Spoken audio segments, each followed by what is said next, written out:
चलिए दोस्तों, तो आज का टॉपिक है प्रागैतिहासिक काल पे, है ना।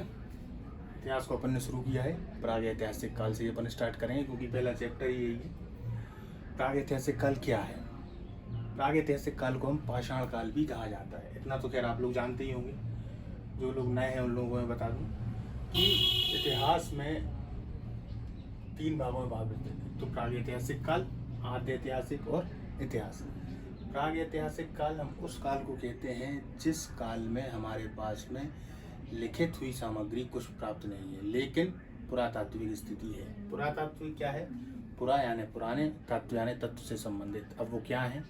वो है पत्थर। इसलिए इसको पाषाण काल भी कहा जाता है। पत्थर से बने औजार हैं, पत्थर से बनी अन्य चीज़ें भी हैं, काफ़ी वस्तुएं हैं, इसलिए उसको हम प्रागैतिहासिक काल कहते हैं। इस काल में लिखित रूप से कोई विवरण उपलब्ध नहीं है, यानी कि मानव इस काल में लिखना पढ़ना नहीं जानता था। दूसरे में आता है आद्य ऐतिहासिक, जो सिंधु घाटी है, लगभग 2500 ईसा पूर्व से। इस काल में लिखित उद्धरण हमको मिले तो हैं लिखित रूप से, लेकिन हम उनको पढ़ नहीं पाए, इसीलिए इसको हम आद्य इतिहास में रखते हैं। उसके बाद आता है इतिहास, 600 ईसा पूर्व या लगभग में, इसके आगे का। यहाँ पे पुरातात्विक साक्ष्य भी हैं और साहित्यिक भी हैं, लिखित भी हैं। इनको हम पढ़ भी पाते हैं और समझ भी पाते हैं कालक्रम के अनुसार कि कौन से राजा या कौन से सुल्तान बादशाह इस समय पे हुए। आद्य इतिहास, प्रागैतिहासिक। आज हमें पढ़ना है पाषाण काल। पाषाण काल, इनको पाषाण काल क्यों कहा जाता है? पाषाण आप जानते हैं कि ये पत्थर का पर्यायवाची होता है, क्योंकि इस समय पे जो मनुष्य का जीवन है वो पूर्णतः पत्थरों पर आधारित है। पत्थरों के बर्तन हैं, उन्हीं के औजार हैं, गुफाओं में रह रहा है, कहीं ना कहीं जीवन का आधार जो है वो पत्थर है। इसलिए जो इतिहासकार हुए उन्होंने इसको पाषाण काल की संज्ञा दी। इसका जो कालक्रम है वो लगभग में 30 लाख हजार वर्ष से 10,000 ईसा पूर्व के आसपास है। 30 लाख से लगभग 10,000 ईसा पूर्व के आसपास है। अब इस पाषाण काल को पढ़ने की दृष्टि से 3 भागों में बांटा गया है: पुरापाषाण काल, मध्य पाषाण काल और नवपाषाण काल। पुरापाषाण काल देख लीजिए, स्क्रीनशॉट ले लीजिएगा। पुरापाषाण काल ये लगभग में 5 लाख से 10,000 वर्ष के आसपास का काल है। पुरापाषाण काल को भी 3 भागों में बांट दिया जाता है: निम्न पुरापाषाण काल, मध्य पुरापाषाण काल और उच्च पुरापाषाण काल। मध्य पाषाण काल जो है वो कहीं ना कहीं 9,000 से लेकर 4,000 ईसा पूर्व के आसपास है, और नवपाषाण काल 7,000 से लेकर 1,000 ईसा पूर्व के आसपास। आप लोग ध्यान देते होंगे ईसा पूर्व और ईसवी में अंतर, काफ़ी कंफ्यूज होते हैं। और ईसवी, ईसा पूर्व हमेशा उल्टे क्रम में चलेंगे, मतलब कि यहाँ पे एक पॉइंट है, यहाँ से फिर यहाँ पे एक पॉइंट है, ये बढ़ते क्रम में यूँ चलेंगे, जैसे 1 2 3, ये यहाँ से उल्टे हुए क्रम में चलने लगते हैं। तो यही ईसा पूर्व और ईसवी में, या अलग ही आगे का टॉपिक है, अपन आगे बताएंगे इसके लिए। ठीक है, अपन चलते हैं। सबसे पहले आता है पुरापाषाण काल। तो सबसे पहले ये जो प्रागैतिहासिक काल है, यहाँ से जो औजार वगैरह हुए थे, जो औजार वगैरह हैं, उनकी खोज सर्वप्रथम एक अंग्रेज इतिहासकार थे, नाम था डॉक्टर प्राइम रोज। उन्होंने 1842 में कर्नाटक में एक स्थान है रायचूर, वहाँ पे लिंगसुर एक स्थान है, रायचूर एक जिला है, जहाँ से इन्होंने सर्वप्रथम प्रागैतिहासिक काल के औजारों की खोज की। किसकी खोज की? औजारों की खोज की। लेकिन दूसरे नंबर पे आते हैं रॉबर्ट ब्रूस वुड, 1863 में। इन्होंने पुरापाषाण काल औजारों की खोज की। पुरापाषाण से मतलब कि सबसे पहले, पाषाण काल में भी जो सबसे पहले वाला काल है पुरापाषाण काल, उसमें इन्होंने सर्वप्रथम खोज की, जिसने रॉबर्ट ब्रूस वुड ने। और सबसे पहले प्रागैतिहासिक काल की जो कृति है वो हमें पल्लावरम नामक स्थान से मिली है, कलाकृति। ये पल्लावरम कहाँ है? दक्षिण भारत में। ठीक, अब पुरापाषाण काल को देखा जाए 5 लाख से 10,000 वर्ष पूर्व। अब यहाँ पे जो हमको जो औजार मिल रहे हैं वो हाथ की कुल्हाड़ी है, दक्षिणी है, फलक है। फलक यानी समझ रहे होगे आप, जो तीर के आगे का हिस्सा होता है या कोई नुकीला टाइप का हिस्सा, वो फलक है। बेलन, ये मिले कहाँ कहाँ पे हमको? बेलन घाटी, सोहन घाटी, नर्मदा और सोन घाटी। पुरापाषाण काल में हमें मानव से संबंधित कोई भी कंकाल या कपाल या उनकी हड्डियां ऐसा नहीं मिल रही हैं। लेकिन एक स्थान है, क्वेश्चन काफ़ी बार आता है, ध्यान दीजिएगा, हथनौरा मध्य प्रदेश में। ये कहाँ पे है? नर्मदा घाटी। ये जो नर्मदा घाटी है, एक चीज़ को आप ध्यान रखिएगा कि जितनी भी, चाहे सिंधु घाटी सभ्यता हो, चाहे प्रागैतिहासिक काल हो, ये सब कहीं ना कहीं नदियों के किनारे पे ज़्यादा बसे हैं। कारण भी सही है, क्योंकि मनुष्य के जीवन यापन करने के लिए देखा जाए तो पानी बहुत आवश्यक है, और नदियों में चूँकि मीठा पानी रहता है, तो ये लोग इसी स्थान पे ज़्यादा रहे हैं। अब आप यहाँ से समझिएगा, हथनोरा मध्य प्रदेश एक ऐसा स्थान है जहाँ पे मनुष्य के कपाल यानी सिर से संबंधित साक्ष्य मिले हैं। तो इस पे आप ध्यान रखिएगा, हथनोरा। अब यहाँ की थोड़ी और बात देख ली जाए। पुरापाषाण काल में जो हथियार हैं वो काफ़ी बड़े हैं, उतने आक्रामक नहीं हैं, क्योंकि ये शुरुआती रहा होगा मनुष्य के साथ में। और इस समय पे इनके जीवन का यापन सिर्फ शिकार है, सिर्फ शिकार। ये शिकार के माध्यम से ही अपना जीवन यापन कर रहे हैं। आग का आविष्कार यहाँ पे हो चुका है पुरापाषाण काल में। अब बनाते हैं मध्य पाषाण काल में। ये लगभग 9000 से 4000 के आसपास का है। मध्य पाषाण को हम फलक संस्कृति भी कहते हैं। इसका एक महत्वपूर्ण कारण है फलक संस्कृति। ये क्वेश्चन आता है, नोट कर लीजिएगा। फलक संस्कृति इसको इसलिए कहा जा रहा है क्योंकि जो पुरापाषाण काल के औजार हैं उनमें परिवर्तन मध्य पाषाण काल में आ गया। पहले वो जैस्पर जैसी चट्टानों से बना करते थे, देखिए अब वो चर्ट की चट्टानों से बन रहे हैं और सुनहरे रंग के हैं, कि इमारत क्षमता भी अधिक है और उन औजारों की अपेक्षा छोटे भी हैं, इसलिए इसको फलक संस्कृति भी कह देते हैं। तो आ जाए जैसे क्वेश्चन, मध्य पाषाण काल को इनमें से कौन सी संस्कृति कहा जाता है? तो फलक संस्कृति कहा जाता है ना। अब यहाँ पे मनुष्य जो है वो थोड़ा और ऊपर उठा। पहले वो अलग अलग रहता था, अब वो परिवार के साथ में है। स्थायी निवास अभी नहीं आया उसके पास में, अभी वो परिवार के साथ में रह रहा है। इसके अलावा गुफा, झोपड़ी, ये सब भी उसने बनाना स्टार्ट कर दिया। हालांकि गुफाओं में तो रह रहा है, झोपड़ियाँ बनाना उसने स्टार्ट कर दी। पेड़ काटना, अब वो पेड़ों को भी काट रहा है धीरे धीरे, है ना।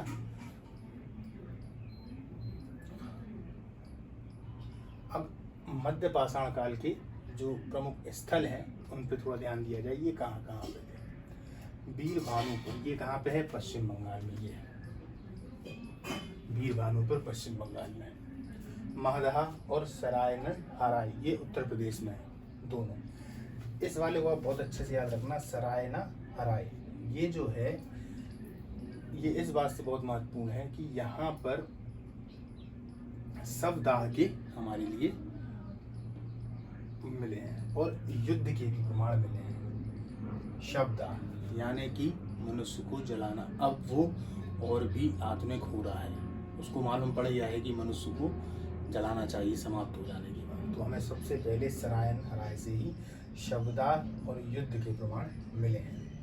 आगे और बढ़ते हैं। मध्य प्रदेश का आदमगढ़ और राजस्थान का बागौर, ये दो ऐसे जगह स्थानों बहुत याद रखिएगा, क्योंकि क्वेश्चन वो ऐसे ही पूछते हैं। प्रागैतिहासिक काल से अगर क्वेश्चन आएगा तो क्वेश्चन, जैसे उन्होंने क्वेश्चन पूछा कि भैया पशुपालन के साक्ष्य कहाँ से मिले हैं, आपको 4 ऑप्शन दे देगा। उसमें आदमगढ़ और बागौर, ये 2 स्थान ऐसे हैं। बागौर कहाँ का है? राजस्थान का। ये बागौर, ये राजस्थान है, ठीक। आदमगढ़ कहाँ है? मध्य प्रदेश। तो यहाँ से हमें पशुपालन की साक्ष्य मिले हैं। अब सबसे महत्वपूर्ण आता है मध्य पाषाण काल में भीमबेटिका। ये सबसे महत्वपूर्ण कलाकृति है, आप लोगों को विदित होगा। कहाँ पे है? मध्य प्रदेश के रायसेन जिले में। ये भोपाल से कुछ दूरी पे है, रायसेन जिले में है। इस भीमबेटिका, जो आपने सुना होगा भीमबेटिका की गुफाएं, ये वही गुफाएं हैं। लोग इनमें कंफ्यूज हो जाते हैं, कोई सिंधु घाटी सभ्यता लगा आता है या कोई वैदिक काल से संबंधित लगा आता है, लेकिन ये मध्य पाषाण काल से संबंधित है। पहली बात तो पाषाण काल से, और अंदर पूछेगा तो मध्य पाषाण काल से संबंधित है। इस भीमबेटिका में जो चित्र है, वो चित्र आप गूगल पे सर्च कर लेना, उसमें देखिएगा एक कोई जानवर टाइप का बना हुआ है, उसके ऊपर ऐसे तीर जैसे निशान बने हैं। ऐसे काफ़ी सारे चित्र हैं उस भीमबेटिका में। भीमबेटिका में अन्य और जो चीज़ें देखने को मिलती हैं जहाँ से हम समझते हैं कि हाँ अब ये मध्य पाषाण काल से भी और ऊपर निकलने की कोशिश कर रहा है मानो, तो वहाँ पे बच्चे का जन्म चित्र के माध्यम से दिखाया गया है। सवादान, अंत्येष्टि, किस प्रकार से आदमी को या तो जला रहे हैं या दफना रहे हैं, ये दिखाया गया है। और ये शैल चित्र हैं, मतलब कि शैल मतलब जो गुफा है उन पे इन्होंने कहीं ना कहीं कुरेद के इनको बनाया गया है। तो भीमबेटिका को याद रखिएगा। दूसरी बात, इसकी खोज वाणक्कर ने की थी। कौन ने की थी? वाणक्कर। ये भी बहुत नाम है, काफ़ी बार एमपी क्वेश्चन में आ चुका है। इसकी खोज वाणक्कर ने की थी। और ये तो पता हो गया मध्य पाषाण काल से इसकी वो थी। और मध्य पाषाण काल में एक बात और मैं बताना भूल गया, उस पर और ध्यान देना कि जब पुरापाषाण काल की खोज अगर देखा जाए तो यहाँ के जो औजार हैं उनको रॉबर्ट ब्रूसफूट ने 1863 में देखा। इसी के ही कुछ साल के बाद 1867 में CL कार्लाइल, कौन? CL कार्लाइल, इन्होंने मध्य पाषाण काल को खोजा या मध्य पाषाण काल के औजारों को खोजा। ठीक, अब आता है नवपाषाण काल। नवपाषाण काल 7000 से 1000 के आसपास का काल है। इसको अपन थोड़ा पहले भी, लेकिन 7000 इन्होंने इसलिए कि 7000 वर्ष में ये थोड़े ऊपर पे रहे होंगे और अच्छी आधुनिक खोजें की होंगी, ये सब चीज़ें। आग का आविष्कार पुरापाषाण काल में शुरुआत से हो गया है। पत्थरों से आग जलाया करते थे, अभी माचिस नहीं है उनके पास में। ठीक है, नवपाषाण काल। अब नवपाषाण काल में हम देखते हैं क्या क्या हुआ। सबसे पहला तो पहिए का आविष्कार हो गया। पहिए की आवश्यकता भी पड़ी होगी, क्योंकि अगर आप देखेंगे तो सोचिए उस समय पे जब पहिया नहीं होता था तो कैसे एक सामान दूसरी जगह पर जाता होगा, है ना। तब पहिए का आविष्कार, जाहिर सी बात है, क्रांति लेके आएगा। काफ़ी सामान यहाँ से वहाँ हो जाएगा। और दूसरी बात, इनमें अब स्थायी निवास की प्रवृत्ति आने लगी और हमें कृषि का सर्वप्रथम साक्ष्य मिलना प्रारंभ हो गया। मेहरगढ़ एक स्थान है। ये मेहरगढ़ जो है ये बोलन घाटी में है। कहाँ पे है? बोलन घाटी। ये उत्तर पश्चिम पाकिस्तान के पास है मेहरगढ़। ये बोलन जो है ये एक नदी है जो कि बलूचिस्तान में है। ठीक, यहीं से हमें सबसे पहले कृषि के साक्ष्य मिले हैं। कृषि किसकी उन्होंने सबसे पहले की? रागी की फसल। रागी की फसल क्या है? रागी की फसल जो है ये मोटे अनाजों में गिनी जाती है और फिर इसके बाद गेहूं वगैरह इनकी जो कृषि है वो होने लगी। हालांकि इसमें काफ़ी विभेद हैं। कुछ परीक्षाएं रागी को पहली फसल मानती हैं, कुछ परीक्षाएं गेहूं को मानती हैं, और ये विवाद काफ़ी चलता रहता है। ठीक, और जो उपयोग किए जाने वाली फसल थी, खाने वाली फसल, मतलब कि यहाँ शब्द लग गया कृषि। कृषि जो हुई है वो रागी की फसल से हुई है। उपयोग जो मनुष्य ने सर्वप्रथम किया है वो चावल का उपयोग था। ठीक, थोड़ा और आगे बढ़ते हैं। बुर्जहोम, ये नवपाषाण काल के हैं पूरे। ठीक है, बुर्जहोम। बुर्जहोम की खोज किसने की? डे टेरा और पीटरसन ने। दो अंग्रेज थे, इन्होंने खोज की इसकी, डी टेरा और पीटरसन। ये बुर्जहोम जो है ये ऊपर कश्मीर के आसपास, जम्मू कश्मीर के आसपास की बात है।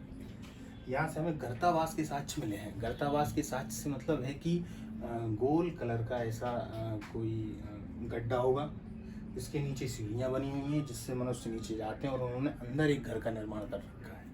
यही गर्तावास है। ठीक, अब इस गर्तावास की एक खास बात और है। जब इसके अंदर देखा तो उन लोगों ने पाया कि जो मनुष्य है उसके साथ में कुत्ते को भी दफनाया गया है। यहाँ से हम ये अनुमान लगाते हैं कि कहीं ना कहीं अब वो पशुपालन पे भी ध्यान दे रहा है। और कुत्ते के साथ में मनुष्य का सब दफनाना, मतलब कि अगर कोई आदमी मर जाता होगा तो सोचते हैं कुत्ता इसका प्रिय है तो इसको भी इसके साथ में दबा दें। ठीक है, तो ये डी टेरा और पीटरसन ने की। अब ये मछली का शिकार कर रहे हैं। मछली का शिकार हालांकि मध्य पाषाण काल से भी चालू हो गया था।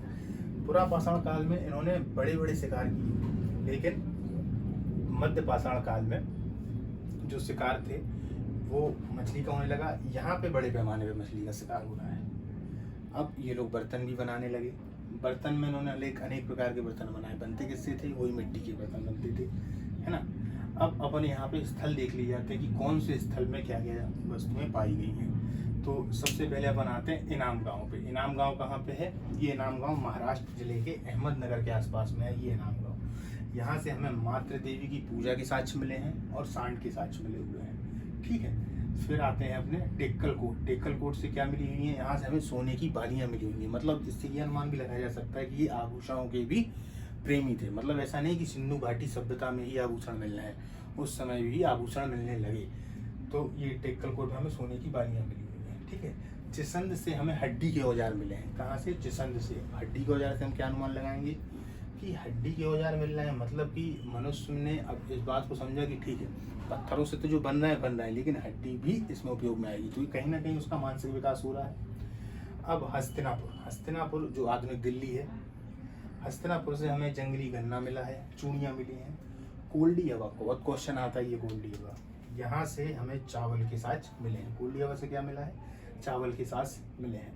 नेवासा, यहाँ से हमें सूती कपड़ा इसके मिले हैं। मतलब कपास की खेती भी होने लगी। नवपाषाण काल में भी अगर देखा जाए तो स्थायी निवास की प्रवृत्ति तो आई है, लेकिन मनुष्य अभी भी उपभोक्ता है, उत्पादक नहीं है। उपभोक्ता से मतलब है कि वो सिर्फ उतना ही अनाज पैदा कर रहा है, उतना ही शिकार कर रहा है जितना उसके जीवन के लिए है। उसको संग्रह ज़्यादा नहीं कर रहा है, कर भी रहा हो तो 2 या 3 दिन से ज़्यादा उसको संग्रह नहीं कर रहा है ना। फिर ये जब धीरे धीरे काल बढ़ता आता है तब उसमें और भी चीज़ें आने लगती हैं, ठीक है।